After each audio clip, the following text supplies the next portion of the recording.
Coucou tout le monde, aujourd'hui on se retrouve pour une vidéo sur le thème du froid et de l'hiver. C'est Abigail 2015 qui m'a proposé en première ce thème et vous avez été plusieurs à me poser des questions, donc je vais essayer d'y répondre dans une petite vidéo.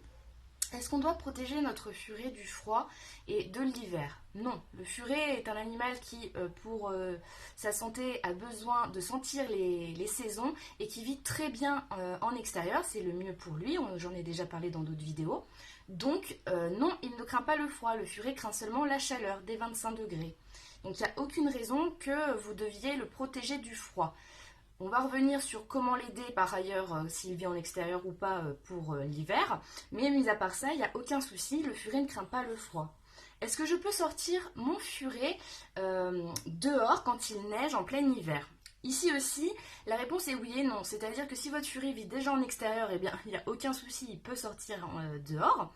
Par ailleurs, si le furet vit dans une pièce ici, comme ici, pardon, c'est-à-dire non chauffée, avec une fenêtre ouverte, je pense que voilà, il n'y a pas de raison, il peut aussi sortir dans la neige, s'amuser. Il n'y a que le cas donc où le furet vit en intérieur, mais dans un salon chauffé, dans une chambre, avec du chauffage, etc. Où là, non, surtout ne le sortez pas. Pourquoi? Parce que ça fera une trop grosse différence de température, et là, il y a de fortes chances que le furet tombe malade. Donc, on ne le sort pas dans ces conditions-là. Les sorties, il ne faut pas oublier, c'est aussi quand il n'y a pas de gros vent, car le furet craint par contre le courant d'air. Mais sinon, si votre furet a fait ce qu'il avait besoin de faire, c'est-à-dire une mue et un gras, dont on va reparler juste après, tu peux arrêter de me gratter les fesses. Dans ces cas-là, il n'y a pas de raison, vous pouvez très bien les sortir dehors. Donc qu'est-ce qui se passe justement en hiver? Donc c'est simple, voilà ce qui se passe. Le furet en fait, s'il sent donc la température que l'hiver arrive, ce qui va se passer c'est qu'il va faire donc sa mue d'hiver, vous le voyez, donc les gros poils qui lui permettent justement de supporter le froid, et aussi du gras d'hiver, c'est-à-dire qu'en général le furet se met à manger plus, et ça lui permet de justement faire un gras aussi pour affronter le froid d'hiver. C'est pour ça que c'est important qu'il sente les températures. Qu'est-ce qui se passe aussi, on peut noter dans cette fin d'année et avec l'hiver, c'est que dès décembre, janvier, les furets de cette année comme Garus, qui ne sont pas implantés, vont faire le début du rut, donc rentrer en rut. Donc c'est aussi pour ça qu'ils ont besoin de sentir les températures. C'est pour qu'au niveau des hormones, tout se déclenche, on va dire, dans des saisons qui correspondent, hein, parce qu'un furet ne doit pas rentrer en rut en plein été, etc. Donc décembre, janvier, le rut du mâle, et on va dire plutôt février-mars, les chaleurs pour les femelles. Donc c'est aussi ça, les températures froides chez le furet. Donc oui, je l'ai dit, on répète, la mue, le gras et le rut. Comment on peut faire par contre pour les aider? Donc c'est là où on peut faire certaines choses. Si votre furet vit en extérieur, on va privilégier des boîtes, des choses assez costauds, pleines de paille pour que le furet puisse s'y nicher et ne pas avoir froid. On va éviter tout ce qui est dodo en tissu à l'extérieur parce que apparemment ça absorbe pas mal d'humidité et donc ça ne les protégerait pas vraiment du froid, et au contraire peut-être que ça pourrait les faire tomber malades puisque voilà, c'est pas bon pour eux.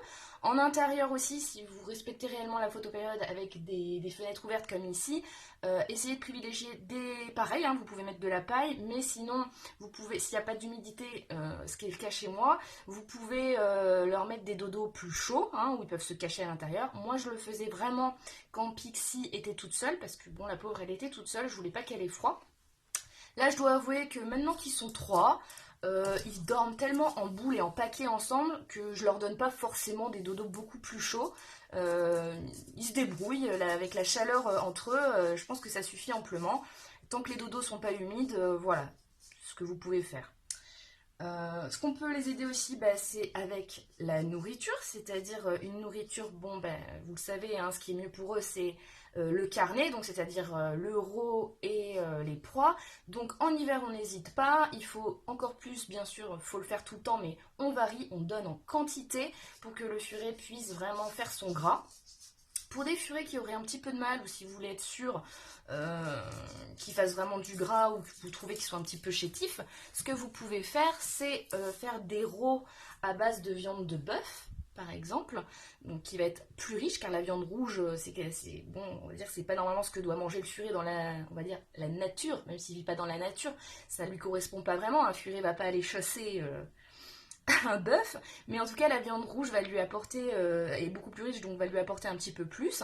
Vous pouvez aussi en profiter justement pour mettre un petit peu de graisse de canard, des choses comme ça, hein, toujours pas non plus énorme, mais un petit peu pour voilà, que ça fasse un peu plus de gras. Moi ici ils sont au poids, donc je fais juste en sorte que comme d'habitude, ils aient à volonté et que les poids soient variés. Voilà pour la nourriture. Après on peut faire des cures. Alors les cures, moi j'en fais très peu, enfin je suis pas une pro du tout. Donc les seules cures que je fais, et je les fais pas forcément qu'en hiver, je les fais aussi par exemple pour les mus et on va dire plusieurs fois dans l'année, c'est la levure de bière. Donc on peut partir sur 3 semaines, un mois en donnant un comprimé de levure de bière. Attention, il faut vraiment que ça soit 100% levure de bière avec rien d'autre dedans parce que souvent dans les commerces vous allez trouver du sélénium, enfin des choses comme ça, donc ça c'est pas bon, hein. Il faut vraiment que ça soit que de la levure. La levure ça va l'aider au niveau du poil, donc c'est pour ça que moi j'en fais l'été quand par exemple Pixie avait perdu ses poils de queue, la pauvre, donc là je l'ai aidé un peu. Là on peut en faire voilà en hiver pour aider pareil à la mue. Oula, réveil speed. Donc voilà ce qu'on peut faire. On peut aussi, donc ça aussi c'est toute l'année, mais pourquoi pas donner de l'huile de coco, pareil 100% huile de coco bio. Vous pouvez faire des petites cures comme ça, pareil ça va aider au niveau du poil pour qu'ils aient un poil plus beau. C'est aussi un vermifuge naturel, donc on s'en prive pas. Et puis ça peut aider, alors peut-être plus pour la mue d'été, mais quand ils se lèchent comme ça, qu'ils perdent beaucoup les poils, ça les aide voilà, à éviter les boucles de poils à l'intérieur. Parce que finalement moi j'en donne aussi un petit peu l'hiver, plus pour la beauté du poil, pour qu'ils aient un plus joli poil, parce que finalement, l'hiver, ils perdent pas tant de poils que ça, c'est vraiment l'été qu'ils perdent beaucoup de poils. L'hiver, ils en font du poil. Donc finalement, ils vont vraiment, ça va plus les aider à faire un joli poil, on va dire. Voilà comment on peut les aider. Donc j'ai parlé un petit peu de voilà comment aménager la cage, hein, n'oubliez pas, donc des dodos plus chauds, etc. La nourriture, et puis pourquoi pas quelques cures naturelles. Si vous connaissez d'autres ingrédients naturels qu'on peut donner à nos furets l'hiver, et ben n'hésitez pas à me le dire, ça m'intéresse. Voilà, voilà, l'hiver, bah, c'est aussi hélas, alors que moi je les trouve tellement beaux, ces petites boules de poils en hiver, c'est le moment où moi personnellement, comme beaucoup je pense, on peut moins profiter d'eux pour le peu qu'on veut vraiment respecter la photopériode. Pourquoi? Parce que bah, l'hiver, il fait nuit extrêmement tôt. Donc moi personnellement quand je termine mon travail, et ben hélas, il fait nuit, donc je fais les soins que j'ai besoin de faire dans leur cage et tout ça. Mais je les laisse beaucoup jouer que tous les trois, donc dans le noir, dans leur pièce, pour essayer de respecter au maximum la lumière naturelle. Et forcément c'est un peu dommage parce qu'on profite d'eux les jours de repos, les week-ends, pour un peu que voilà, on termine allez, à 5 heures, hein, moi c'est mon cas, et puis le temps de rentrer à la maison, parfois il fait nuit, donc on n'en profite pas. Bon, on se rattrape l'été, mais c'est un petit peu dommage, c'est vrai, hein, parce que finalement, je trouve que l'été ils sont un petit peu plus amorphes, enfin, ici à la maison c'est le cas, parce que ils ont chaud, ils sont un peu carpettes, et l'hiver quand ils peuvent vraiment bien s'amuser et tout ça, ça fait toujours un petit peu mal au cœur de se priver d'eux, mais bon, voilà, il faut faire un choix, on essaye de faire au mieux pour eux. Voilà, voilà, j'espère que j'ai répondu à peu près aux questions qui concernent cette saison. Si vous en avez d'autres, n'hésitez pas à me le dire. Si vous avez des petites anecdotes ou que vous pensez à des choses que j'ai pu omettre, comme d'habitude, n'hésitez pas à me le dire en commentaire. On vous souhaite un bon dimanche, enfin une bonne fin de week-end, on va dire, et puis surtout, bon courage pour la semaine qui arrive, et on se retrouve certainement le week-end prochain pour une autre vidéo. Allez, salut tout le monde!